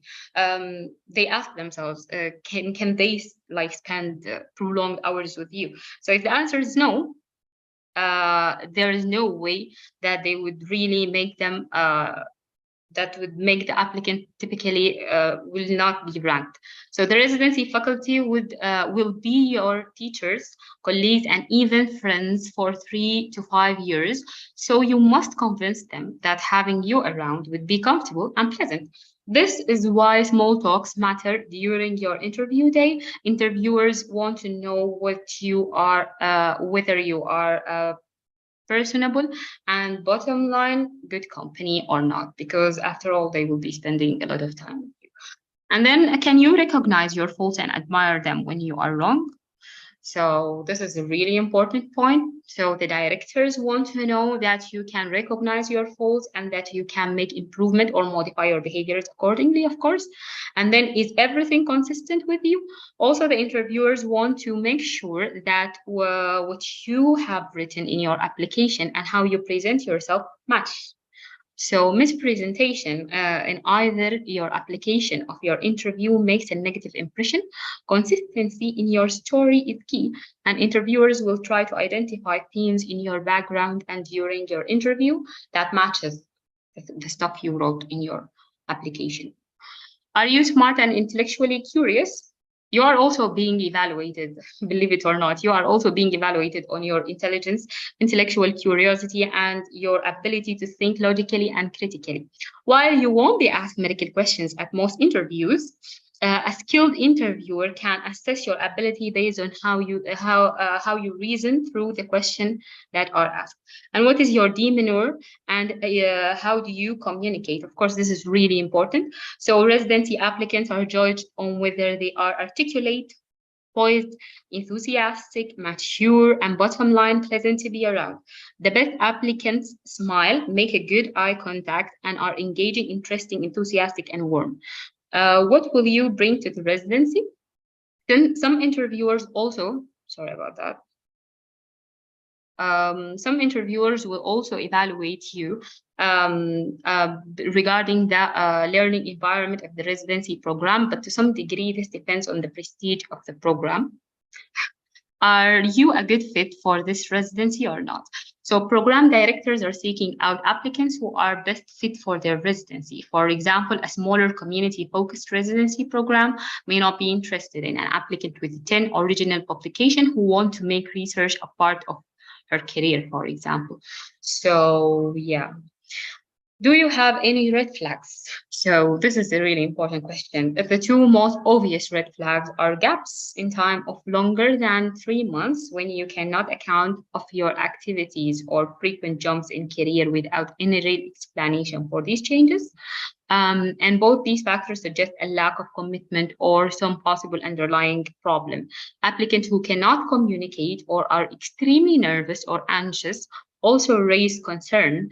Interviewers are also trying to identify any major personality disorder or psychopathology that may hinder a candidate's ability not only to interact with the patients and colleagues, but their ability to complete residency in the first place.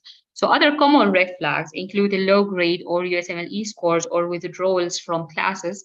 But typically, if you were invited for an interview, these issues were not considered major in the first place, because if they were considered major, they would not filter you to interview you. So that said, you should be able to give explanation for the flaws in your application without making excuses. And then, have you overcome any significant hardship or adversity? Students who have overcome significant obstacles, such as coming from an underserved area, having financial hardship, or being in the first of their family to go to college, should be evaluated within this cohort of applicants. They value this so much. Okay, and the next topic that we will be talking about is how to make the most of your interviews. So whatever type, here there is a very important stuff to learn about. Whatever type of interviewers you have or their level of experience, you can maintain some control of what transpires. And this is really important. Even the question shooter, while difficult to manipulate, can be directed by your responses. Give complete answer. As a rule, never use an answer with a yes or no, and then elaborate. Tend to be more open answers and explain more and talk more. Do not memorize your answers or deliver something canned. Expect the unexpected, and you should try not to ramble, say or like too much. too much, and then fidget in your seat or display nervous tics. So essentially, you need to be confident. Here are some other general guidelines for making the interview go as well as possible, and to make sure that you convey everything that you think it is important about your candidacy. Be authentic.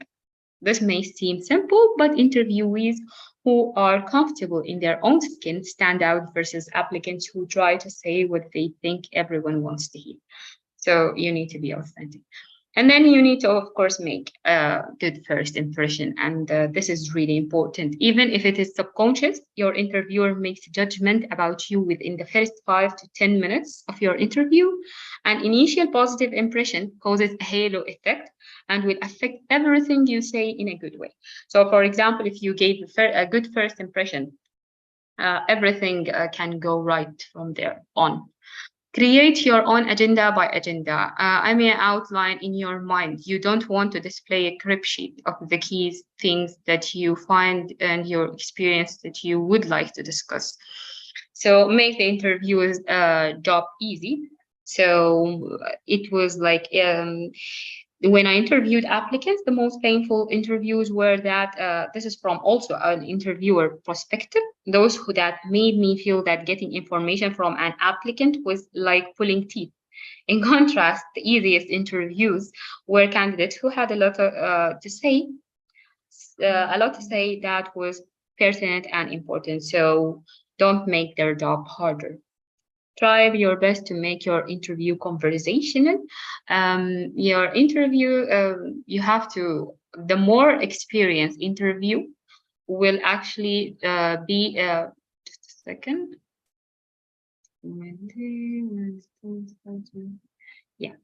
So just like any conversation, your interview is a give and take. So do your best to keep the flow going. At the same time, be sure that you keep an air of formality to your interview, even if your interviewer becomes too informal.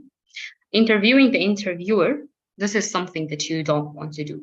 Do not turn the interview around your interviewer and starting asking her questions about her career and motivations.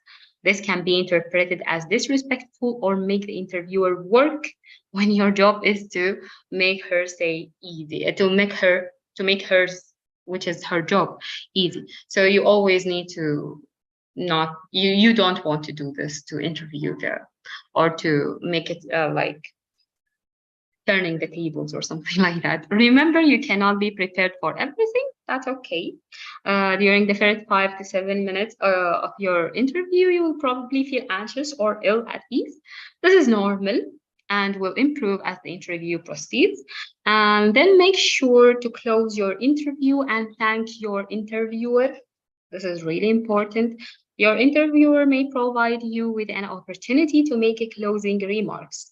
But if he doesn't, be sure to make your own opportunity. So you can close your interview with something strong, sincere, and natural, like, I would be honored to match at this program. I feel this program would be a great fit for me. Just make sure to do so, even if they did not pose for it. How should you prepare for the interview day? So this is also a very important point. You need to, first of all, review all of your application material. Anything about which you have written in your application is a fair game for discussion. So you need to be sure to review your application, entire curriculum vitae and personal statement, any updates you have sent to the programs. So mainly you need to be well-rounded around your own application that you wrote. Be able to speak about any experiences since you submitted your application. The application process to residency is fluid, so you can continue to improve your candidacy after you submit your application. So this is by the option that you can even update your ERAS application. So be sure you can speak articulately about what you have done since you submitted your initial application and what you have planned for the year. They actually care about this one. I heard someone speaking about a program interviewer that they actually, even after the matching season starts, they would be really interested to know where you stand and what you are doing and what are your plans for the next year. Know the program where you are interviewing, of course, since programs not only want to find the best applicants, but also those who are the best fit for the individual program. You must know the details about each and every program where you interview. And then there is some informal gatherings that you can do before the interview. So many programs, this is specifically important if you actually reside or you are a resident of the area that you had an interview from. Like if you had an interview from a hospital in NYC, for example, and you were to live there, it would be a good gesture of you to actually attend some gatherings and to build some connection. So many programs have a dinner or happy hour the night before the interview days. These events are generally recruitment efforts and are usually attended by current residents and applicants.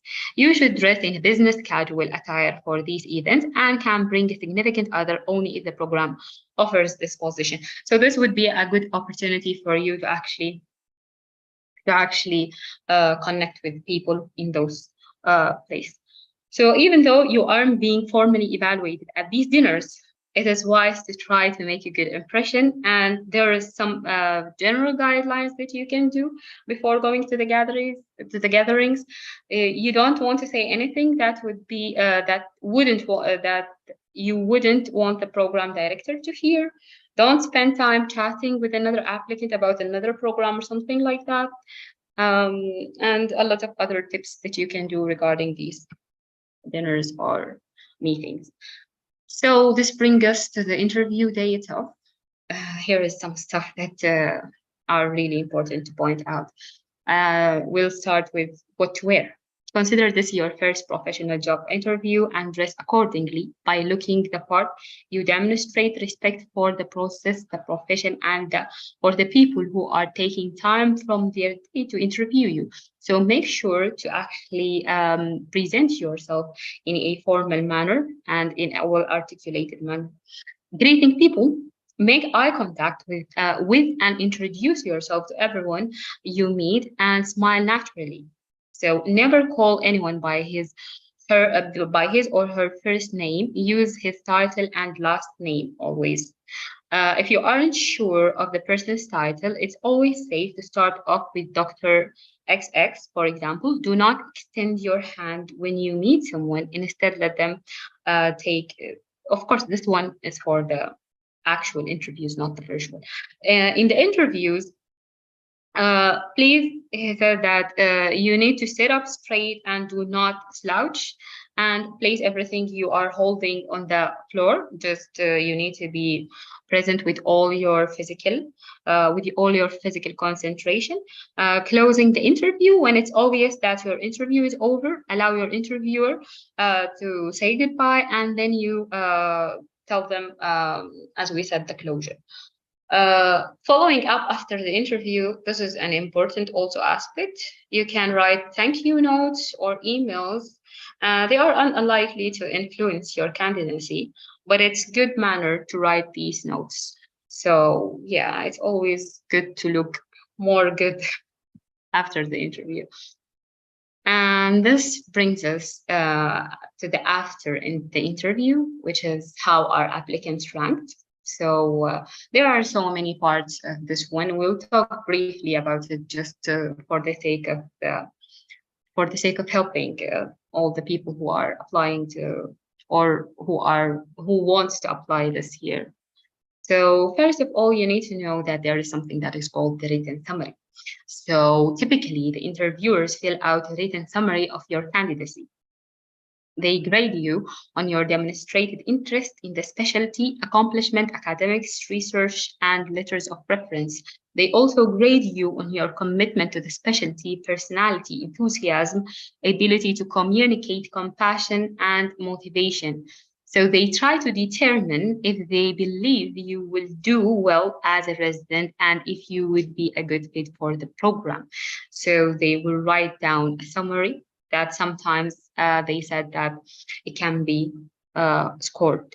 This is number one. Number two, they have verbal summary.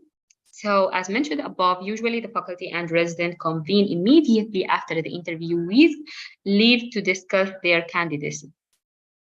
So it depends on the program, but some offer grades or scores for each applicant and others rank as they go through the season. So the snapshot that your interviewers present typically take no more than 5 minutes, and they tell the other member of the committee what they suggest should be the decision on your application. Then all members vote on your candidacy, and the outcome of the vote usually seals the decision. So this essentially means that they make a decision after giving out the after actually saying goodbye to you. They will discuss your whole candidacy and your how they can actually, will they be welcoming you in their program or not, and whether they can give you a spot or not. What is typical committee presentation? Surprisingly, most committee presentations are pretty brief and boil down your candidacy to a nutshell. And assuming all interviewees agree, these committees' voices and decisions can be quick. So what factor, this is the like a small tip, what factors on the interview day influence the rankings? In making their evaluation, interviewers pay particular attention to the following based primarily on what the candidate demonstrates during the interview day. First of all, the interpersonal skills, the interaction with faculty, professional attributes, the interaction with the house staff, the feedback from current residents. If you have, I think this breaks down to the connections that you have. If you have good connections and you get to know the residents where you interviewed at, and they got to actually recommend you for the directors, that would put you in a good position. Perceived commitment to specialty, leadership qualities, and this is mentioned by the, this is mentioned as the second least important factor, and perceived interest in program, this is mentioned as the least important factor. So we have more important factors. And this brings us to the last slide of my presentation. Is what happens at rank day, which is the day that you can possibly determine whether you match or not. So even programs rank applicant as the season progresses. Even if the program ranked applicants as the season progresses, every program has annual rank day that takes place in the late January or early February. So by February, all the hospitals should be done with the whole ranking thing. The residency leadership, which is either the program director, associate and assistant program director, and the residency coordinator lead these meetings. But typically departmental leaders and the faculty and the residents who interviewed might also attend these. Every program has its own way of running these meetings, and they can be long depending on how many applicants are being discussed. These meetings usually start with all applicants being ranked in some way, either by the scores they were assigned when they interviewed, the one that we said in the variable summary, or by the ranking that was done as the season progressed. But despite these rough rankings, all applicants are discussed and their pictures are flashed on the wall. Their files are considered and they are ranked officially. So yeah, they hold a meeting to actually discuss the whole ranking thing. Most applicants do not move much from the position they were assigned when they interviewed, but their rank can be adjusted slightly depending on who is advocating for or against them, or if the program has any additional information about the applicant. And this actually ends our session today for tackling the virtual interviews. I hope that I shared some useful information for all of you guys. And if anyone has any question, feel free to ask. And if anyone has any addition, maybe the seniors who went through the whole process want to add anything, you are also welcome to add anything that you want. Thank you so much, Dr. Hoyam. So, Dr. Sarah, go ahead. Thank you so much, Doctor, for this wonderful presentation. I actually wanted to ask a question, and if Dr. Nader could also weigh in his opinion about it, that would be very helpful. So as per the new ERA's format, we're just allowed to put in 10 experiences. So that naturally means for someone who's had multiple experiences and is a relatively older graduate, that they have to decide the best 10 and the best 10 experiences they can share. So that would mean that automatically it would create gaps in the resume without having any. So how do I address that? For instance, in my case, I've worked in different countries, and I've had a lot of experience doing externships within US, where most of those externships were about 3 months and all. So I have to kind of choose at this point what am I going to share in my resume, and then I have to omit a few things out. So that naturally kind of creates a gap in my resume. So I just wanted to ask how do I justify it, or what can I do in that regard? My answer, I didn't see the new format, but my question would be, what's important for the programs? So most important is the clinical experience here in the US. They want you to know the system, they want you to know how to deal with patients here, how to run in the residency with the team approach and so forth. It's different in other countries. So if you want to choose between experiences in this country versus other countries, I would put any experience in the US on the top. And then if you have spots, you can add whatever from overseas. The second part is longer, the better. So if you have a duration of 1 month or another one with 3 months, so the 3 months experience is better than the 1 month. So you try to adjust and rank your own experiences. I think you can combine some of the other experiences from outside, like in other countries. Let's say you work in one hospital and then you work in another hospital, but within the same country or city. I think you can combine both of them, and you can add to preferences if they want to ask about your experience in that country. So you are not cheating, but you are trying to give them a full picture of your experience. Let's say you work 3 years, but 1.5 years in one hospital and 1.5 in another hospital. You can combine both of them in 3 years experience, something like that. If you run out of the 10 experiences, if you put all, if I answer your question the right way. Thank you so much, doctor. And yes, that I think that clears everything for me. Thank you so much. You're welcome. Good luck.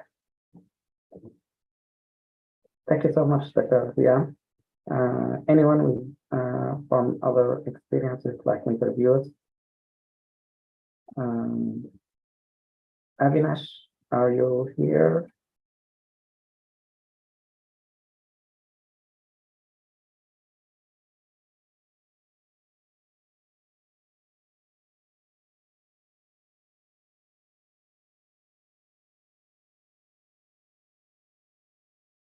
Kholood, or anyone from the senior, or anyone with experience enough, maybe, with previous interviews, want to jump in?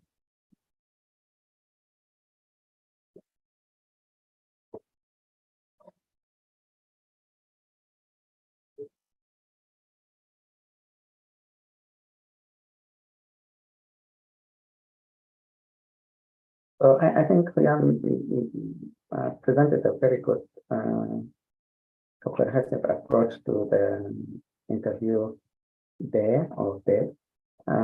But I want to make sure you practice your answers, you practice your handling the body language, and so forth. So my advice to you, I would suggest we have at least 6 weeks until or maybe 8 weeks to start the process. Hopefully you'll get some interviews. But in this couple of months, I think I want from you to use this Zoom meeting as a tool to help you. So my way of thinking is you have the camera, so try to participate with the camera on in the next few meetings. You don't have to be on the camera all the time of the meeting, but a few minutes, 5-10 minutes in the beginning, in the middle, and the end, and then you can review yourself when this video is recorded later on.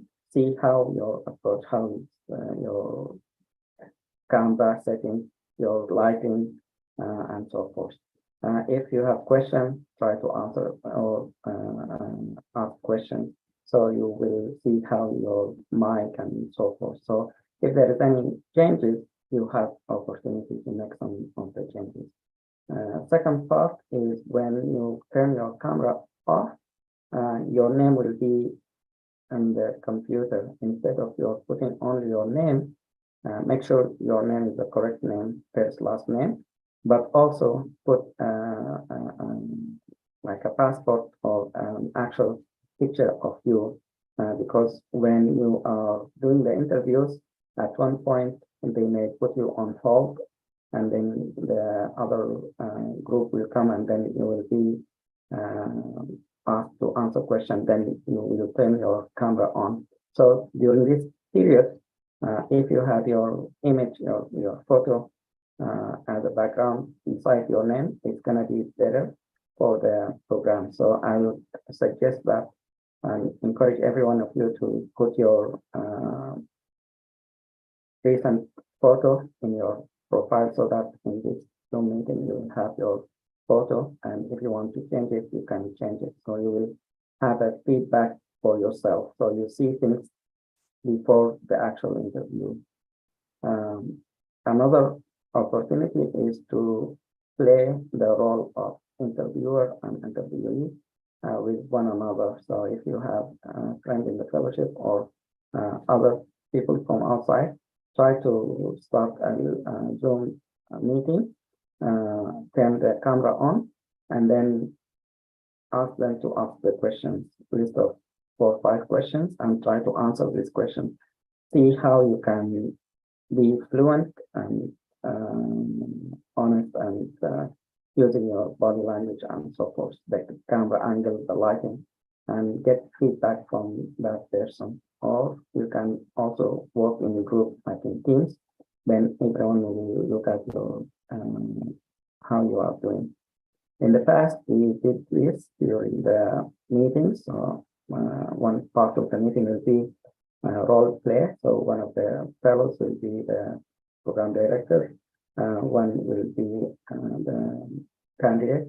Sometimes we have a panel, so two fellows will be the staff of the faculty. So they will start asking the question, and then the candidate or the other fellow will be answering questions. And then we'll give feedback as far as how is the camera, how is the light, how is your body language, how is your answers, what the better, like if you want to use words for certain questions, or you want to highlight certain part of your experiences or your story, maybe you can do it better if you say these things or focus on this part, something like that. So if you have time, we have recorded some of these encounter or mock interviews in the past, so you can review these in the recorded videos using the app. So if you want, you can search it, mock interviews. I think you can find some during the past 2 years or so. Hopefully you will benefit from what they did or discussed. But more or less, some of the points were raised and discussed by Dr. Hoyam. Thank you. Thank you, Dr. Nader. Thank you so much for the addings. I think the part that where you mentioned the whole maybe role-playing thing is really important. I think it's really important to maybe have an experience in the interview process before going to the real one. So I don't know if you will, of course, if you will hold such meetings for us in the upcoming days. It would be really amazing. Excellent. So for this to happen, I need your help. So we will need some volunteers from the group here and from the team. So let's say next week there is let's say the blue team. So the blue team will work on the agenda items, and we will leave 15 minutes, 10 minutes, something at the end. So either from that team we will have some volunteers, maybe 2 or 3. One will be the candidate, and 1 or 2 will be the program director or the faculty. So then we will do the role play at the end of the meeting, something like that. So we can do this in the coming weeks. We can try to schedule this so that people know. If the team is busy, let's say some of the members in that team are doing the steps, or they have some situations. I know some fellows in Sudan with problems. So other team members or other fellows from other teams, they can jump in and they can say, hey, I want to be the candidate, or hey, I want to be the program director, something like that. Okay, that would be really great, Dr. Nader. Thank you. Here there is in the chat box, there is a question that is from Ragat, Dr. Ragat. She said, is it true that interview can go for 5 hours and more? For how long? 5 hours. It could, theoretically, I haven't seen it, but I did some interviews for fellowship, not for the internal medicine or family medicine, the residency. But it might be time consuming. It depends on how they structure that. So if you are in groups, you might be listed in one group, and then you will see, or you will get interviews by either the program director, followed by 2 faculty, and then another 2 faculty members, something like that. In the meantime, there might be some other candidates on the waiting list. So you may be waiting for a few minutes, and then your spot will be there. So forth. So I'm not quite sure. The previous seniors or the seniors who had some previous interview might contribute, and I might have some. Sarah, go ahead. Hello, Dr. Nader, and hello, everyone. Hello, go ahead. Okay, my name is Sarah Nehru. I'm a soft skill trainer. To be honest, I just wanted to add something. I shadowed a lot of HR officers for so long. I don't know much about the US residency interviews, but I will give 5 hints that I saw them very helpful in changing the credentials of doctors in UK or people working in any type of interview. There are 5, like we say, golden rules. Number 1 is to read about the company or the place you're going to work for very carefully. Like if you're going to work in a hospital, go read about the systems and regulations of that hospital, and try your best to know the doctors that work in that hospital. It's very effective, and you can come across the interviewer that can be one of these doctors at the hospital. So the more you know about the program and the more you know about the hospital, it adds to the way you will answer your questions. Second thing is to know yourself before the interview. And to reach that level, you have to go through mock interviews that's already present online.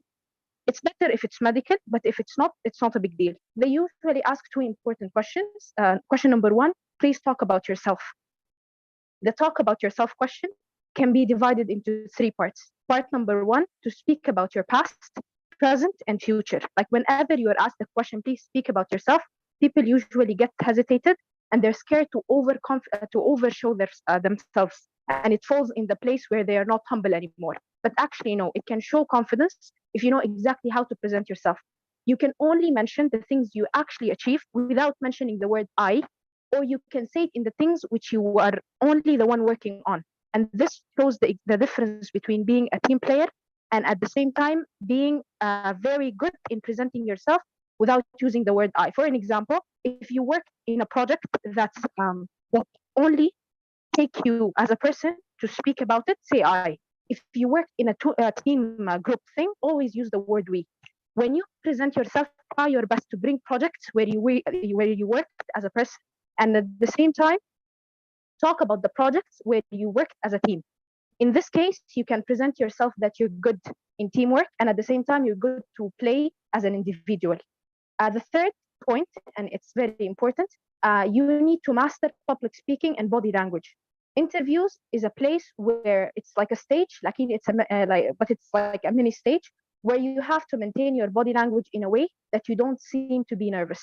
People who have problems in stage or people who have glossophobia, always make sure that your hands are not shaking. You're not holding a paper or a pen that shows this shake. The other thing is your eye contact. There is always 2 or 3 interviewers.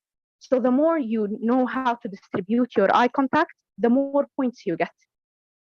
Last thing is the ability of mentioning and marketing yourself according to your CV. As the doctor mentioned in her previous presentation, always read the things you wrote on your CV. You don't have to learn them. They already went through your CV, so they know exactly who are you. The problem is they want to make sure that the person you're presenting in your CV is actually you. So you have to know what to mention and what not to mention. And anything on your CV have to have a duties. For an example, you said on your CV that I worked on this exact research. You have to come up with what exactly you did on this research.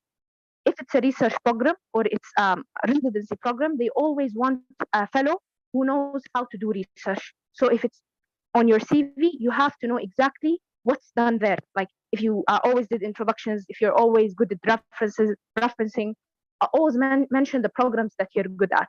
So to conclude all that, the main point is to know yourself very well, and to answer mock questions alone without copy pasting them. They already know the copy and pasting. There's a lot of people who go through interviews. So if they heard your answer from other 2 or 3 candidates, that's like a negative point. So create your own answers, but try to use the mock interviews to see the right way how it's said, and that's it. Thank you so much, Thank Dr. Sarah. Yeah, go ahead. Yeah, thank you very much, Dr. Sarah. This was really, really good additions to my presentation. Thank you very much. Also, Dr. Nadir, here there is someone that actually, Dr. Nahid, she asked that will the interviews be run in person this year? So again, it depends on the program. Some might start in person, some might have combined, and some have still online or virtual. So we don't know. Last year, yeah, go ahead. I wanted to ask you about last year. Was it all like 100% virtual interviews, or they had some part of them to be like? I think all of them, at least from what I know, were virtual. Okay. But with COVID off now, I think some programs might find it easier to see actual candidates. So even in your situation, I will prepare for both of them. Prepare for the virtual if you are ready for that. Also, prepare for in person. It's going to be expensive and time-consuming, but it's just a state of your life. You need to work hard. Okay, that is really important point to pin out. Thank you, Dr. Nader.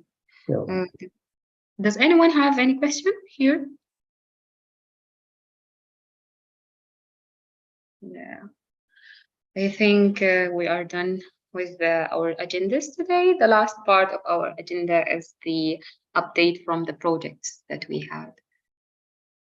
So if anyone have any updates from the projects that they did, please let us know.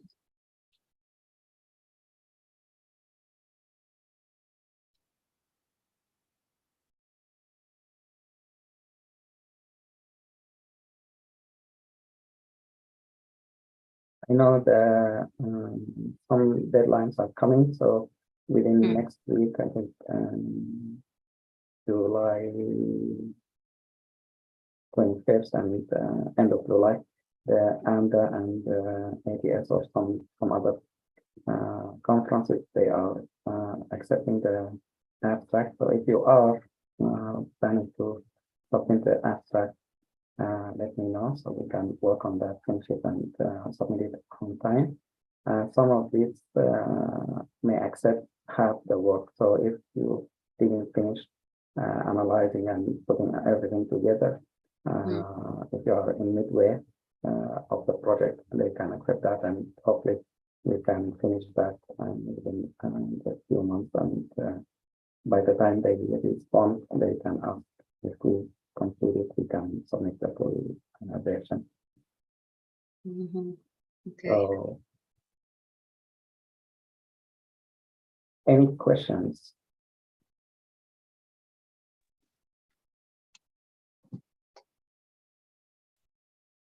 Go ahead, Professor. Thank you. Hello, Dr. Nader. Can you hear me? Yes, Yeah. go ahead. Yes. Yeah. So like me and my team already has finished the data extraction. So we're just waiting for your input regarding the quality assessment so as to finish the data analysis and then to write the abstract. And we're trying to catch the deadline for the primary care conference, if that's possible. Wait, which one? The line. The one that's in the 20, that like the deadline is in the 21st of July. No. The topic of the project, the abstract. The project is the neurocognitive implications of COVID-19. Okay, I will give you my feedback. All right, thank you very much, Dr. No Nader. problem. Thanks.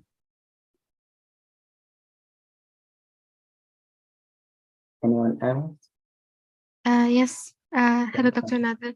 Hello. I want to say also that I sent you an email with a copy of our protocol, and I have like 2 questions. I mentioned them in the email. If you could take a look and give me your feedback as well. Thank you. Okay, thank you. Anyone else? In our comments?